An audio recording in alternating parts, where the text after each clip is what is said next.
ക്രൂശിന്മേൽ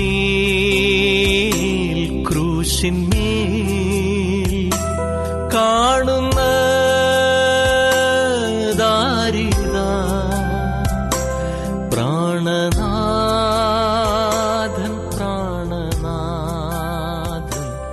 N പേർക്കാകുന്നു. ഈ ഗിരിപ്രഭാഷണം എന്ന് പറയുന്നത് അവന്റെ ശിഷ്യന്മാർക്കുള്ള ഒരു സന്ദേശമാണ്. അല്ലാതെ പുറത്തുള്ള ആളുകൾക്ക് ഇത് അംഗീകരിക്കാനോ ചെയ്യാനോ പറ്റത്തില്ല, അത് കഴിയത്തില്ല. ഒരു പ്ലെയിൻ പറക്കണമെങ്കിൽ അതിനൊരു യന്ത്രം വേണം, പക്ഷെ പക്ഷിക്ക് പറക്കണമെങ്കിൽ യന്ത്രം ആവശ്യമില്ല. ഇതുപോലെ നമ്മുടെ ഉള്ളിൽ ദൈവം പകർന്നിരിക്കുന്ന പുതു സൃഷ്ടിയുടെ പുതുജീവൻ. അതുകൊണ്ടാണ് ബാപ്റ്റിസത്തെക്കുറിച്ച് റോമൻസ് ചാപ്റ്റർ 6 പറയുമ്പോഴും അവിടെ കാണുന്നത്, നമ്മൾ ബാപ്റ്റിസം എടുത്തിട്ട് ഉയർന്നു വരുമ്പോൾ എന്താണ് ഉയർന്നിട്ട് ഞാൻ എൻ്റെ വഴിക്കും യേശുവിൻ്റെ വഴിക്കും പോകാനല്ല. We are united with Jesus in his death and we are buried with him and we are raised with him. എന്തിനു വേണ്ടിയാണ്? ഉയർന്നിട്ട് നാമും അവനെ പോലെ ജീവന്റെ പുതുക്കത്തിൽ നടക്കേണ്ടതിന് തന്നെ. അപ്പോൾ യേശുക്രിസ്തു നമുക്ക് നൽകുന്ന ആ പുതുജീവൻ, വീണ്ടും ജനനത്തിലൂടെ നമുക്ക് ലഭിച്ചിരിക്കുന്ന അല്ലെങ്കിൽ നാം ആയിത്തീർന്നിരിക്കുന്ന പുതു സൃഷ്ടി, ആ പുതിയ സൃഷ്ടിക്ക് മാത്രമേ എന്ത് ചെയ്യാൻ പറ്റുള്ളൂ? ഈ ഗിരിപ്രഭാഷണത്തിൽ പറയുന്ന പോലെ ജീവിക്കാൻ കഴിയത്തുള്ളൂ. അതുകൊണ്ട് ആരെങ്കിലും ഇവിടെ വന്നിട്ട് എനിക്കിങ്ങനൊന്നും ജീവിക്കാൻ കഴിയുകയില്ല എന്ന് പറഞ്ഞു കഴിഞ്ഞാൽ, ആദ്യം നിങ്ങൾ ശ്രദ്ധിക്കേണ്ടത് ആ പുതിയ സൃഷ്ടിയുടെ ജീവിതമാണോ ഞാൻ ജീവിക്കുന്നതെന്നാണ്. വീണ്ടും ജനിച്ചവർ തന്നെ പലപ്പോഴും വീണ്ടും ജനിച്ചവരാണെന്നുള്ള തിരിച്ചറിവില്ലാതെ ജീവിക്കുന്നു. ഞാൻ ആ കഴുകന്റെയും പക്ഷിയുടെയും കോഴികളുടെയും ഉദാഹരണം പറഞ്ഞപ്പോൾ, ഒരു കോഴിക്കുഞ്ഞിനെ പോലെ ഒരു കഴുകൻ ജീവിക്കാൻ ഒരു പക്ഷേ അതിന്റെ സാഹചര്യം കൊണ്ട് അത് ചെന്നുപെട്ടത് കോഴിക്കുഞ്ഞിന്റെ അതിന്റെ പിയർ ഗ്രൂപ്പ് എന്ന് പറയുന്നത് ഒരു പക്ഷേ കോഴിക്കുഞ്ഞുങ്ങളായിരിക്കും. പക്ഷേ കഴുകന്റെ കുഞ്ഞിൽ ഒരു ജീവനുണ്ട്. ആ ജീവൻ അതിനെ പറക്കാൻ ശക്തമാക്കുന്നതാണ്. പക്ഷേ പറക്കാൻ ആവശ്യമായ ജീവൻ അതിലുണ്ട് എന്നുള്ളത് തിരിച്ചറിയാതെ ഈ കഴുകൻ കുഞ്ഞ് ജീവിക്കുന്നത് ആരുടെ ജീവിതത്തിൽ തന്നെയാണ്? കോഴിക്കുഞ്ഞിന്റെ ജീവിതത്തിലാണ്. ഇതുപോലെ ആദാമ്യ പ്രകൃതിയിലാണ് നമ്മൾ ജനിച്ചത്. ആദാമ്യ പ്രകൃതി കൊണ്ട് ആത്മാവിന്റെ ജീവിതം ജീവിക്കാൻ കഴിയത്തില്ല. പക്ഷേ ആദാമ്യ പ്രകൃതി കൊണ്ട് ജീവിക്കണമെന്നല്ല ദൈവം ഉദ്ദേശിക്കുന്നത്. പ്രത്യുത പുതുജനനത്തിലൂടെ നമുക്ക് ലഭിച്ചിരിക്കുന്ന ആത്മപ്രകൃതത്തിലാണ് നമ്മൾ പുതിയ ആത്മാവിന്റെ ജീവിതം ജീവിക്കേണ്ടത്. അപ്പൊ യേശുവിന്റെ ജീവിതം ജീവിക്കാൻ നമ്മളെ പ്രാപ്തമാക്കത്തക്ക നിലയിൽ നമ്മിൽ അന്തർലീനമായിരിക്കുന്ന പുതുജനനത്തിന്റെ ആ ശക്തി, ആത്മാവിന്റെ ശക്തി, അത് തിരിച്ചറിഞ്ഞുകൊണ്ട് വേണം നമുക്ക് ഈ പുതിയ ജീവിതം ജീവിക്കാൻ. ആ ഒരു ബോധ്യം നമുക്ക് അത്യന്താപേക്ഷിതമാണ്. അവിടെ നമ്മളുടെ സ്വയമായിട്ടുള്ള കാര്യങ്ങൾക്ക് യാതൊരു പ്രസക്തിയുമില്ല, അല്ലെങ്കിൽ അങ്ങനെ നമുക്ക് ജീവിക്കാൻ കഴിയത്തില്ല എന്നുള്ളതിന്റെ ഒന്നാമത്തെ ഉദാഹരണം തന്നെയാണ് ആത്മാവിൽ ദരിദ്രരായവർ ഭാഗ്യവാന്മാർ. നമ്മൾ ഇന്ന് വാസ്തവത്തിൽ പഠിപ്പിക്കുന്നത് സെൽഫ് എസ്റ്റീമാണ്. നമ്മൾ എത്രയും നമ്മളെ തന്നെ ശക്തീകരിക്കണമെന്നും അവനെ സെൽഫ് ഹെൽപ്പ് ബുക്കുകളാണ് ഇന്ന് ഏറ്റവും കൂടുതൽ വിൽക്കുന്നത്. പക്ഷേ കർത്താവ് പറയുന്ന ഈ സന്ദേശം അതിന്റെ നേരെ വിപരീതമാണ്. സെൽഫ് എസ്റ്റീമിന്റെ ഓപ്പോസിറ്റ് ആണ് ആത്മാവിലെ ദാരിദ്ര്യം എന്ന് പറയുന്നത്. ഞാൻ എന്നിൽ തന്നെ ഉള്ള ശക്തി കണ്ടെത്തുക, അതൊരു ഈസ്റ്റേൺ ചിന്താഗതിയാണ്. ധ്യാനത്തിലൂടെയും മറ്റും വാസ്തവത്തിൽ ഈ ട്രാൻസ്ഫർ മെഡിറ്റേഷന്റെ ഒക്കെ ഗുരുക്കന്മാരെല്ലാം പറയുന്നത് നിങ്ങളുടെ ഉള്ളിൽ ഉള്ളടങ്ങിയിരിക്കുന്ന ശക്തിയെ നിങ്ങൾ കണ്ടെത്തുക എന്നാണ്. വേദപുസ്തകം പഠിപ്പിക്കുന്നത് നേരെ വിപരീതമാണ്. വേദപുസ്തകം പഠിപ്പിക്കുന്നത് നിങ്ങളുടെ ഉള്ളിൽ ഉള്ളടങ്ങിയിരിക്കുന്ന ശക്തിയെ കണ്ടെത്തുക എന്നല്ല, നിങ്ങൾ നിങ്ങളിൽ തന്നെ ദരിദ്രനാണെന്നും നിങ്ങൾക്ക് നിങ്ങളിൽ തന്നെ യാതൊരു ശക്തി ഇല്ലെന്നും നിങ്ങൾക്ക് എന്ത് ചെയ്യണമെങ്കിലും പുറമേ നിന്നുള്ള ആത്മാവിന്റെ അല്ലെങ്കിൽ ദൈവിക ശക്തിയിൽ മാത്രമേ നിങ്ങൾക്കത് ചെയ്യാൻ കഴിയുകയുള്ളൂ എന്നുള്ളതുമാണ് വേദപുസ്തകത്തിന്റെ പഠിപ്പിക്കൽ, അല്ലെങ്കിൽ യേശു കർത്താവ് ആദ്യം തന്നെ പഠിപ്പിച്ചത്. അതുകൊണ്ട് ആത്മാവിൽ ഉള്ളടങ്ങിയിരിക്കുന്ന ശക്തി കാണാനല്ല, ആത്മാവിൽ യാഥാർത്ഥ്യമായിരിക്കുന്ന ദാരിദ്ര്യത്തെ കാണാനാണ് കർത്താവ് പഠിപ്പിക്കുന്നത്. രക്ഷിക്കപ്പെട്ടതിന് ശേഷവും ആത്മാവിലുള്ള ദാരിദ്ര്യം അനുഭവിക്കുന്നതിന് മാത്രമേ എന്ത് ചെയ്യാൻ പറ്റുള്ളൂ? വളർച്ച സാധ്യമാകത്തുള്ളൂ. ഇവിടെയും ഇതുപോലെ കരച്ചിലും രക്ഷിക്കപ്പെടാനും വേണം, രക്ഷിക്കപ്പെട്ടതിന് ശേഷവും വേണം. ഹൃദയത്തകർച്ച രക്ഷിക്കപ്പെടാനും വേണം, രക്ഷിക്കപ്പെട്ടതിന് ശേഷവും വേണം. രക്ഷിക്കപ്പെട്ടവനും ഹൃദയത്തകർച്ച ഉണ്ടാകണം. രക്ഷിക്കപ്പെട്ടവരുടെ ജീവിതത്തിലും പാപം ഒരു സീരിയസ് ഇഷ്യൂ ആണ്. ഇറ്റ് ഈസ് ഓൾസോ, ചിലപ്പോൾ നമ്മൾ ചിന്തിക്കാറുണ്ട്, once you are saved it is over. No, it is not over. രക്ഷിക്കപ്പെട്ടതിന് ശേഷം നമ്മൾ ഒരിക്കലും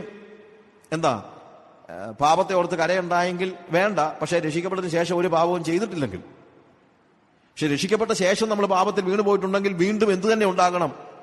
ഇതേപോലെയുള്ള കരച്ചിലിന്റെ അവസ്ഥ നമുക്ക് അത്യന്താപേക്ഷിതമാണ്. എബ്രായ ലേഖനം 6-ാം അധ്യായത്തിന്റെ 4 മുതലുള്ള വാക്യങ്ങൾ നമ്മൾ വായിക്കുമ്പോൾ, ഒരിക്കൽ പ്രകാശനം ലഭിച്ചിട്ട് സ്വർഗീയധനം ആസ്വദിക്കുകയും പരിശുദ്ധാത്മാവിനെ പ്രാപിക്കുകയും ദൈവത്തിന്റെ നല്ല വചനവും വരുവാനുള്ള ലോകത്തിന്റെ ശക്തിയും ആസ്വദിക്കുകയും ചെയ്തവർ പിന്മാറിപ്പോയാൽ തങ്ങൾക്ക് തന്നെ ദൈവത്തിനെ വീണ്ടും ക്രൂശിക്കുന്നവരും അവന് ലോകാപവാദം വരുത്തുന്നവരും ആകൊണ്ട് അവരെ പിന്നെ മാനസാന്തരത്തിലേക്ക് പുതുക്കുവാൻ കഴിവുള്ളതല്ല. കർത്താവിനെ ശരിയായ നിലയിൽ ആസ്വദിച്ചതിന് ശേഷം വീണ്ടും നമ്മൾ പാപത്തിൽ തുടരുകയാണെങ്കിൽ, പാപം എത്ര സീരിയസ് ആണെന്നുള്ള ഞാൻ പറയുന്നത്. Don't think that you can continue in sin when you are saved. നമുക്ക് ദൈവം എത്ര വില കൊടുത്താണ് നമ്മളെ പാപത്തിൽ നിന്ന് വീണ്ടെടുത്തതെന്നുള്ള തിരിച്ചറിവുണ്ടെങ്കിൽ, ആ പരിശുദ്ധാത്മാവിന്റെ ആസ്വാദനം നമ്മൾ പ്രാപിച്ചിട്ടുണ്ടെങ്കിൽ, പിന്നെ ഒരിക്കലും നമ്മൾ പാപത്തെ ഒരു ലഘുവായിട്ട് എടുക്കുകയില്ല. നമ്മുടെ ജീവിതത്തിൽ പാപത്തിൽ ഒരിക്കലും വീഴത്തില്ലെന്നല്ല, പക്ഷെ പാപത്തെ നമ്മൾ ഒരിക്കലും എന്ത് ചെയ്യത്തില്ല, ലഘുവായിട്ട് എടുക്കത്തില്ല. ദൈവത്തിന്റെ വാക്കുകൾ കേട്ട് നടന്നവനായ ദാവീദ്, അവന്റെ ജീവിതത്തിൽ പാപം വീണ്ടും സംഭവിക്കുന്നത് നമ്മൾ കാണുന്നുണ്ട്. പക്ഷേ അവൻ എന്ത് ചെയ്യുന്നുണ്ട്? അവൻ വീണ്ടും എന്ത് ചെയ്യുന്നു? കരയുകയാണ്. നമ്മൾ 51-ാം സങ്കീർത്തനം വായിക്കുമ്പോൾ അവിടെ കാണുന്നത് അതാണ്. He was just crying. അവൻ കരയാണ്. അവന്റെ ജീവിതത്തിൽ ഒരു പാപം സംഭവിച്ചപ്പോൾ തന്നെ അവൻ കരയുകയാണ്. അപ്പോൾ ഹൃദയ തകർച്ച രക്ഷിക്കപ്പെടാനും വേണം, ഹൃദയ തകർച്ച രക്ഷിക്കപ്പെട്ടവരിലും വേണം. ഇപ്പോൾ ഉള്ള ഒരു പ്രശ്നം എന്ന് പറയുന്നത്, രക്ഷിക്കപ്പെട്ട് കഴിഞ്ഞാൽ പിന്നെ ഹൃദയ തകർച്ചയുടെ കാലമേ കഴിഞ്ഞു. പിന്നീട് നമ്മൾ പാപത്തെക്കുറിച്ച് ഓർത്ത് കരയുന്നില്ല, പാപം ഒരു സീരിയസ് ഇഷ്യൂ ആയിട്ട് എടുക്കുന്നില്ല. പത്രോസിന്റെ ജീവിതത്തിൽ യേശുവിന്റെ ശിഷ്യനായിരുന്നിട്ടും അവന്റെ ജീവിതത്തിൽ കർത്താവിനെ അവൻ തള്ളിപ്പറഞ്ഞപ്പോൾ എന്താണ്? He was crying. അവനുണ്ടായതായ ആ ഒരു ജീവിതത്തിന്റെ ഒരു ചെറിയ പാളിച്ചയിൽ അവൻ കരയുന്നത് നമ്മൾ കാണുന്നത്. ഇതാണ് ഞാൻ പറഞ്ഞത്, ദുഃഖിക്കുന്നവർ, കരയുന്നവർ ഭാഗ്യവാന്മാർ. പാപത്തെ ഓർത്ത് കരയുന്നവർ ഭാഗ്യവാന്മാർ. അത് പാപികൾക്ക് ബാധകമാണ്, രക്ഷിക്കപ്പെട്ടവർക്കും ബാധകമാണ്. ഞാൻ ചോദിച്ചോട്ടെ, നമ്മളിൽ എത്ര പേർക്ക് നമ്മുടെ ജീവിതത്തിൽ പറ്റിപ്പോകുന്ന, അറിയാതെയോ അറിഞ്ഞോ വന്നുപെട്ടു പോകുന്ന പാപങ്ങളെക്കുറിച്ച് ഇങ്ങനെ ഒരു കരച്ചിലുണ്ടാകുന്നുണ്ട്? എന്തെല്ലാം കാര്യങ്ങൾ കാണിച്ചാലും ഒരു മടിയുമില്ലാതെ തിരുവത്താഴം എടുക്കാനും കൊടുക്കാനും മടിയില്ലാത്ത ഒരു സ്റ്റേജിലല്ലേ നമ്മളിപ്പോൾ? നമ്മൾ എവിടെ നിന്നാണ് ആശ്വാസം പ്രാപിച്ചിരിക്കുന്നത്? നമുക്ക് ആശ്വാസം പ്രാപിക്കാൻ കഴിയത്തില്ല. എന്നാൽ if you really cry morning, നിങ്ങൾ വിങ്ങിക്കരയുന്നുവെങ്കിൽ, ഏങ്ങിക്കരയുന്നുവെങ്കിൽ, നിങ്ങളുടെ പാപം നിങ്ങളെ കണ്ണീരണിയിക്കുന്നുവെങ്കിൽ, തോരാത്ത കണ്ണീര് നിങ്ങൾക്ക് ഇപ്പോഴും ബാക്കിയുണ്ടെങ്കിൽ നിങ്ങൾക്ക് ആശ്വാസം ലഭിക്കും. You will be comforted. നിങ്ങളുടെ കരച്ചിലിന്റെ അടുത്ത് വന്ന്, അതാണ് പത്രോസിന്റെ ജീവിതത്തിൽ വാസം സംഭവിക്കുന്നത്. പത്രോസ് അവന്റെ പാപത്തെ ഓർത്ത് കരഞ്ഞു, അവൻ പൊട്ടിക്കരഞ്ഞു. കർത്താവേ, ഞാൻ പാപിയായ മനുഷ്യനാകൊണ്ട് എന്നെ വിട്ടുപോകണമേ, എന്നെ ശിക്ഷിക്കരുതേ. അങ്ങനെ കരഞ്ഞപ്പോൾ യേശു കർത്താവ് അവന്റെ അടുത്ത് വന്നിട്ട് പറഞ്ഞു, ഭയപ്പെടണ്ട, ഞാൻ വന്നത് നിന്നെ ശിക്ഷിക്കാനല്ല. Don't be afraid, I will make you fishers of men.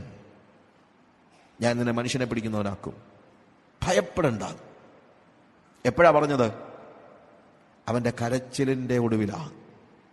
കരയുന്നവർക്ക് ആശ്വാസം ലഭിക്കും. നിങ്ങളുടെ പാപങ്ങളെ ഓർത്ത് കരഞ്ഞുകൊണ്ട് ദൈവസന്നിധിയിൽ നിങ്ങൾ മുട്ടുമടക്കുന്നുവെങ്കിൽ, നിങ്ങളുടെ ജീവിതത്തിൽ രക്ഷിക്കപ്പെട്ടതിന് ശേഷം, ദൈവത്തിന്റെ ദാനങ്ങളെ അനുഭവിച്ചതിന് ശേഷവും ദൈവത്തെ മറുതലിച്ച് നമ്മൾ ചെയ്തിട്ടുള്ള ഓരോ പാപങ്ങളെയും ഓർത്ത് പൊട്ടിക്കരയുന്നുവെങ്കിൽ, തോരാത്ത കണ്ണീര് നിങ്ങളുടെ ഒരു അനുഭവമാണെങ്കിൽ, എപ്പോഴും കരയുന്നുവെങ്കിൽ, തീർച്ചയായും കർത്താവ് ആശ്വാസവുമായി നിങ്ങളുടെ അടുത്ത് വരും. കർത്താവ് പറഞ്ഞത്, നീ പറഞ്ഞത് ശരിയാ, ഞാൻ ദൈവമാണ്, I can certainly punish you, no doubt. തീർച്ചയായും എനിക്ക് നിന്നെ ശിക്ഷിക്കാൻ കഴിയും. പക്ഷെ ഞാനിപ്പോൾ വന്നത് ശിക്ഷിക്കാനല്ല, നിന്നെ എൻ്റെ പാർട്ട്ണറാക്കാനാ. അതാ പറഞ്ഞത്. ഞാൻ എന്തിനു വേണ്ടി വന്നോ? I came here to fish men. ഞാനിവിടെ വന്നത് ജനങ്ങളെ പിടിക്കാനാണ്. And I want you to be a partner in my mission. അതാണ് ആശ്വാസം ലഭിക്കുമെന്ന് പറയുമ്പോൾ. പക്ഷെ ആർക്കേ ആശ്വാസം ലഭിക്കത്തുള്ളൂ? നമ്മുടെ പാപങ്ങളെ ഓർത്ത് കരയുന്നവർക്ക്. അതാണ് ആത്മാവിൽ ദരിദ്രരായവർ ഭാഗ്യവാന്മാർ എന്ന് പറയുന്നതിന്റെ കാരണം.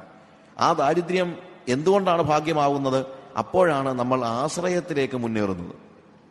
ഞാൻ ദരിദ്രനാണെന്നുള്ള തിരിച്ചറിവിൽ മാത്രമേ എനിക്ക് എന്ത് ചെയ്യാൻ പറ്റുള്ളൂ, കർത്താവിൽ ഞാൻ ആശ്രയിക്കത്തുള്ളൂ, അല്ലെങ്കിൽ ഞാൻ ആശ്രയിക്കത്തില്ല.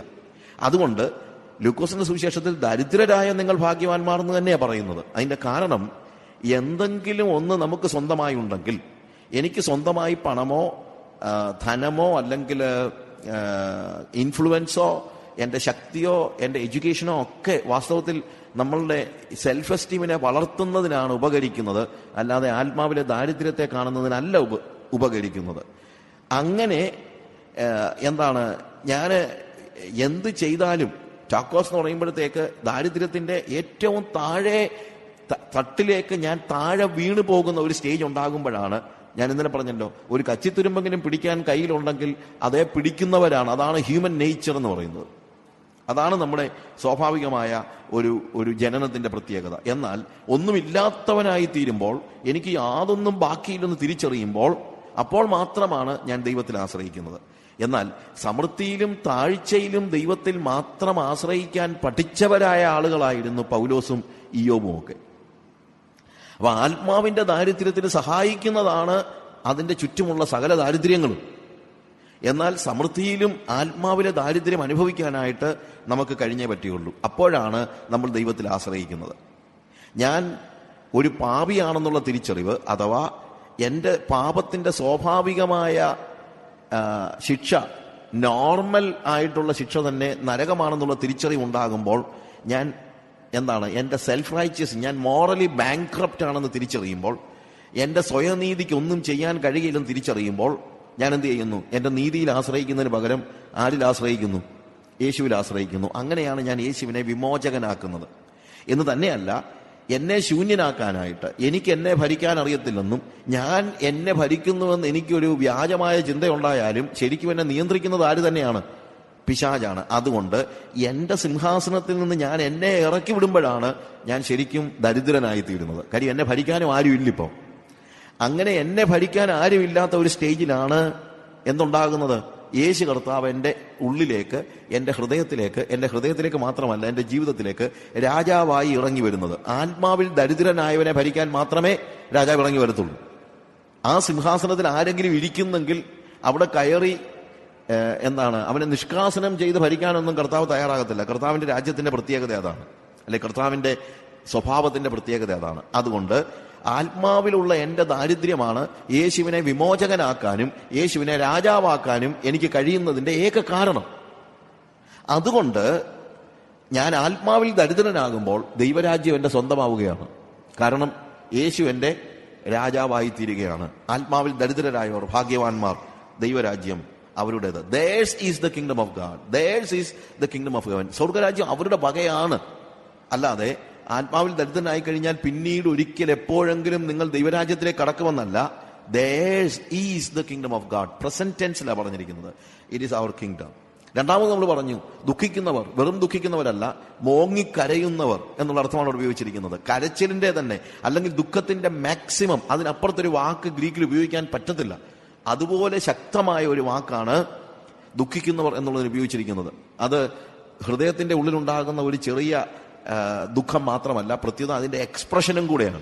പൊട്ടിക്കരച്ചിലാണ്, തോരാത്ത കണ്ണീരാണ്. എന്തിനെ ഓർത്ത്? നമ്മളൊക്കെ പലപ്പോഴും കരയുന്നവരാണ്. പക്ഷെ എന്തിനെ ഓർത്ത്? എന്റെ പാപങ്ങളെ ഓർത്തുള്ള കരച്ചിൽ. എന്റെ പാപങ്ങളെ ഓർത്ത് കരയുമ്പോഴാണ്, എന്റെ പാപങ്ങളെ ഓർത്ത് മാത്രമല്ല, എന്റെ പാപത്തിന്റെ കോൺസിക്വൻസ് എന്താണെന്നുള്ള തിരിച്ചറിവിൽ ഞാൻ കരയുമ്പോഴാണ്. എന്റെ പാപത്തിന്റെ കോൺസിക്വൻസ് എന്താണ്? നിത്യ നരകം. അതുകൊണ്ടാണ് പീറ്റർ പറയുന്നത്, എന്ത്? കർത്താവേ, ഞാൻ പാപിയായ മനുഷ്യനാകൊണ്ട് എന്നെ വിട്ടുപോകണമേ. അടുത്തതായിട്ട് എന്താ കാണുന്നത്? എന്റെ പാപത്തിന്റെ കോൺസിക്വൻസ് മാത്രമല്ല, എന്റെ പാപം ലോകത്തിലെ ഏറ്റവും നിർദോഷനായി ജീവിച്ചിരുന്ന യേശുവിന്റെ മേൽ എന്ത് ചെയ്തു എന്നുള്ള തിരിച്ചറിവ്. കാൽവറി ക്രൂശിൽ യേശു തകർക്കപ്പെട്ടത് എന്റെ പാപങ്ങളുടെ പരിണിത ഫലമായിട്ടാണ്. റോമാക്കാരോ യഹൂദന്മാരോ അല്ല യേശുവിനെ ക്രൂശിച്ചത്. പത്രോസ് പറയുന്നു, നിങ്ങൾ ക്രൂശിച്ചവനായ ഈ യേശുവിനെ തന്നെ. ഞാനാണ് യേശുവിനെ ക്രൂശിച്ചത്, എന്റെ പാപങ്ങളാണ് യേശുവിനെ ക്രൂശിച്ചത് എന്നുള്ള തിരിച്ചറിവിലുള്ള, പാപബോധത്തിൽ നിന്നുള്ള, ആഴമായ അനുതാപത്തിൽ നിന്നുള്ള പൊട്ടിക്കരച്ചിലാണ് അവിടെ വിഷയം. അവർക്ക് ആശ്വാസം ലഭിക്കും, അവർക്ക് മാത്രമേ ആശ്വാസം ലഭിക്കുകയുള്ളൂ. അപ്പൊ അനുതാപത്തിന്റെ കണ്ണീരില്ലാതെ ആരെങ്കിലും ഒരാൾ ദൈവസഭയിലേക്ക് കടന്നു വന്നാൽ അവർ വാസ്തവത്തിൽ ഒരു ഫ്യൂട്ടിലിറ്റിയിലാണ്, ഒരു വ്യർത്ഥതയിലാണ് ജീവിക്കുന്നത്. അനുതാപത്തിന്റെ കണ്ണുനീർ അത്യന്താപേക്ഷിതമാണ്. അതുകൊണ്ടാണ് പാപത്തിന്റെ കാര്യത്തെക്കുറിച്ചുള്ള പ്രസംഗങ്ങളും അതേപോലെയുള്ള ഒരു അനുതാപവും അത്യന്താപേക്ഷിതമായിരിക്കുന്നത്.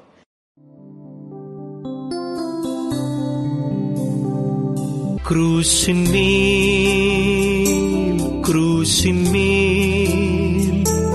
കാണുന്നതാരിതാ,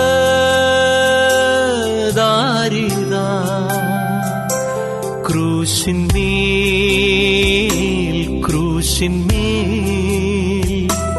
കാണുന്നതാരിതാ,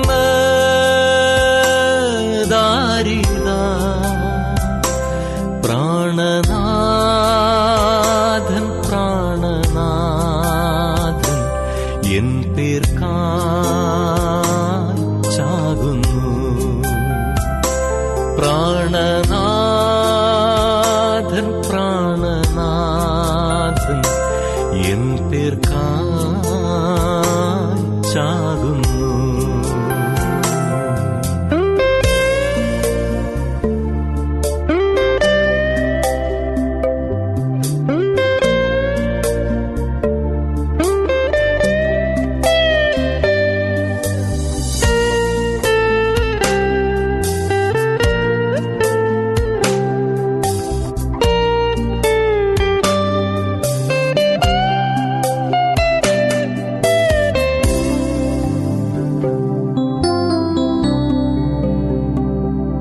ആത്മാവേ പാപത്തിൻ കാഴ്ച നീ കാണുക, ആത്മാവേ പാപത്തിൻ കാഴ്ച നീ കാണുക, ദൈവത്തിൻ പുത്രനേ ശാപത്തിൽ ആയല്ലോ, ദൈവത്തിൻ പുത്രനേ ശാപത്തിൽ ആയല്ലോ.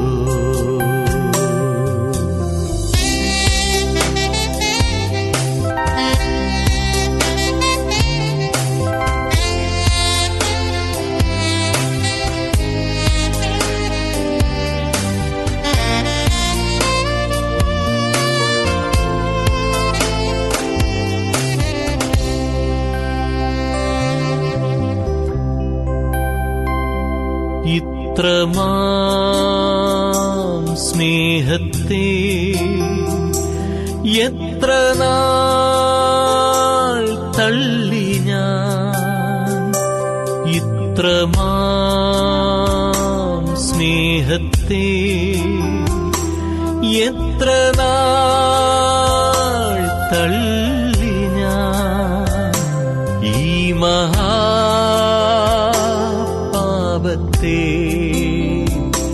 ദൈവമേ ഓർക്കല്ലേ, ഈ മഹാപാപത്തെ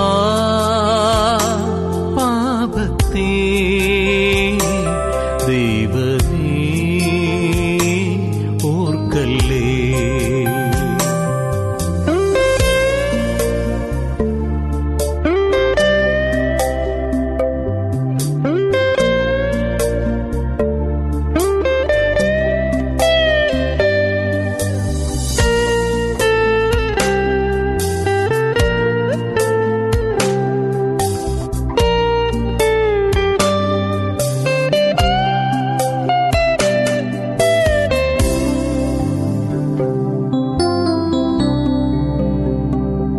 പാപത്തെ സ്നേഹിപ്പാൻ ഞാനിനി പോകുമോ, പാപത്തെ സ്നേഹിപ്പാൻ ഞാനിനി